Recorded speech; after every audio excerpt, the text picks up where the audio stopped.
लड़के ने बस गलती से अपनी मां पर पेशाब कर दिया। अगले दिन औरत ने देखा कि जहां पेशाब का दाग था वहां सफेद रुएं उगाए हैं।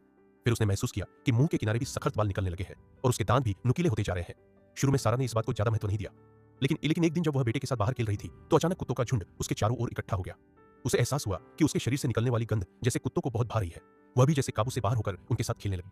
रात को घर आकर जब उसने स्नान किया तो देखा कि जहां कल रुएं निकले थे वहां एक उभरा हुआ फोड़ा बन गया है। और जैसे ही उसने हाथ लगाया असहनीय दर्द हुआ। उसने तुरंत दराज से एक पतली सुई निकाली, आग पर तपाई और फोड़े में चुभो दी। अचानक उसमें से दूधिया सा सफेद पदार्थ निकलने लगा। फिर उसने पूरी उंगली अंदर डालकर वहां से बड़ी मात्रा में बाल निकाल लिए। इसके बाद के दिनों में सारा को अक्सर बाहर कुत्तों की आवाजें सुनाई देती।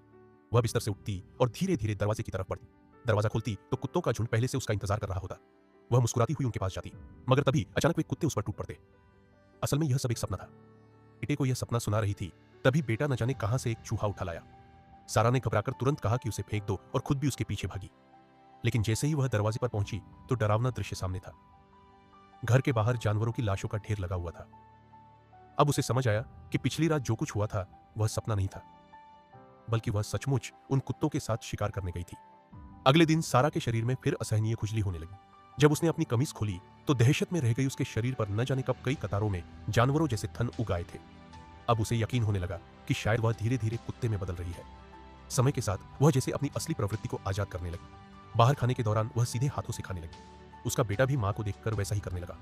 सारा एकारा एक और खाने पर टूट पड़ी और दूसरी ओर कुत्तों जैसी आवाजें निकालने लगी। लोग उसके इस अजीब व्यवहार को देखकर हैरान रह गए।